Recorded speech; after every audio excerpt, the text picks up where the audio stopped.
भारतीय किसान यूनियन के राष्ट्रीय प्रवक्ता राकेश टिकैत रुड़की के नारसन कला गांव पहुंचे, जहां उनका जोरदार स्वागत किया गया।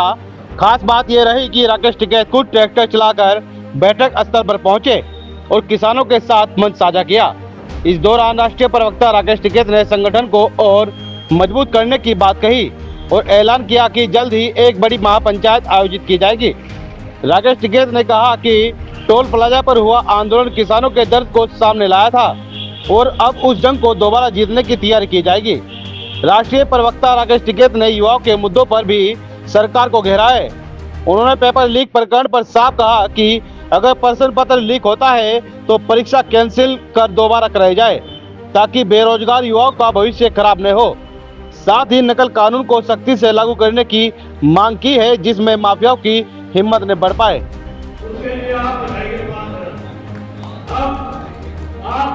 किस तरह का कार्यक्रम था, किस तरह की देखो कार्यक्रम है, ये किसान संगठन की पंचायत थी और ये क्षेत्र वाइज पंचायत जिले वाइज पूरे देश भर में चली हुई है, तो उसी के तहत आज यहाँ की थी।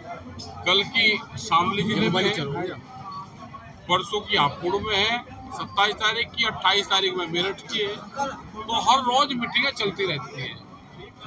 तंग इस सरकार की योजनाओं से सब है, फसलों के दाम कम और जमीनों के दाम ज्यादा, तो जमीन बिकने का जो ये खरीद का जो प्रोग्राम चला रखा सरकार ने कि इनकी जमीन ने ले लो, इस पे आंदोलन तो होंगे। चौधरी साहब, अगर सरकार एक बार पलट जाती है और कांग्रेस सरकार आती है, अरे हमें क्या पता कांग्रेस। हमारा आंदोलन तो भाई अभी कर्नाटक में भी चल रहा था। 13 गांव की जमीन अधिग्रहण कर रहे थे एयरपोर्ट के पास में। पिछले वहाँ करीब 9 साल से आंदोलन चल रहा था। ये वाले मुख्यमंत्री भी वहाँ पे गए जब वहाँ बीजेपी की सरकार थी। इन्होंने आकर आके मेरी सरकार आएगी तो मैं इसको छोड़ दूंगा। इनकी कांग्रेस की सरकार आई, वहाँ आंदोलन चल रहा था, वो 13 गांव का अधिग्रहण रद्द हुआ। तो हमारा आंदोलन सब सरकारों के खिलाफ है, हमें हमदर्दी किसी से नहीं। गन्ने को लेकर क्या कहेंगे? गन्ने का आंदोलन इनको चलाना पड़ेगा। अगर भाव चाहिए तो कोर्ट से नहीं होगा, आंदोलन से होगा। अच्छा, जो कुछ मतभेद भी यहाँ नजर आए हैं जिला अध्यक्षों में बदलने के, अरे वही मतभेद, अच्छा बिना रोड़े रुके के को काम चले। हमारे वाले तो ऐसे है कि ये तो त्योहार पर लड़े और खीर तर उससे। हाँ, तो जब भी तो पता चला जब तो आए। 140 देशों के किसानों ने आपको अपना नहीं, वो नहीं है, वो गलत न्यूज थी। अच्छा, ये अभी मंचों पे सुना? हाँ नहीं, वो गलत थी, वो ध्यान नहीं रहा। वहाँ पे 114 देश के लोग आए थे। हम साउथ एशिया की तरफ से वहाँ पे हमने बोल रहे थे, हमने उनका मुद्दा उठाया था। वो चाहे बांग्लादेश हो, भूटान हो, अपना नेपाल हो, पाकिस्तान हो, हिंदुस्तान हो, जो साउथ एशिया में जो कंट्री आती है उनकी बात रखी थी। सबकी है कि बहुत जगह कंट्री में मक्का पैदा हो, नारियल पैदा होता है, पाम ऑयल पैदा होता है। हमारे अगर यहाँ पे जाए तो कश्मीर में सेब पैदा होता है।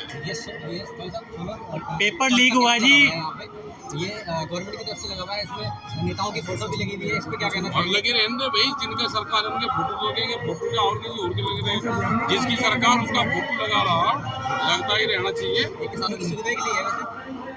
चौधरी साहब, भाई जो योजना है वो सुविधाएं का ही है। और हमने कहा कि सोलार पे और ज्यादा सब्सिडी दी जाए।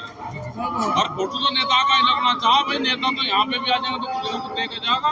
नेता बनो, जो कुछ मिले वो ले लो। चौधरी साहब, अपने युवाओं की पढ़ने की बात की, किसानों की बात की, अगर जो पढ़ाई की बात की तो पेपर लीक लगातार सरकार में देखने को मिले। क्या पूरे देश भर में पेपर लीक होते हैं। ये एक बहाना है सरकार का कि हम इनको रोजगार दे रहे, पेपर लीक कर दो और फिर बाद में जाकर कैंसिल करना कर दो, नहीं तो कुछ लोग उसमें से अपना हो जाते हैं। देखो RSS की ट्रेनिंग जिसने कर रखी होगी, नौकरी लगेगी उसकी। अब लाख सुन लो बात।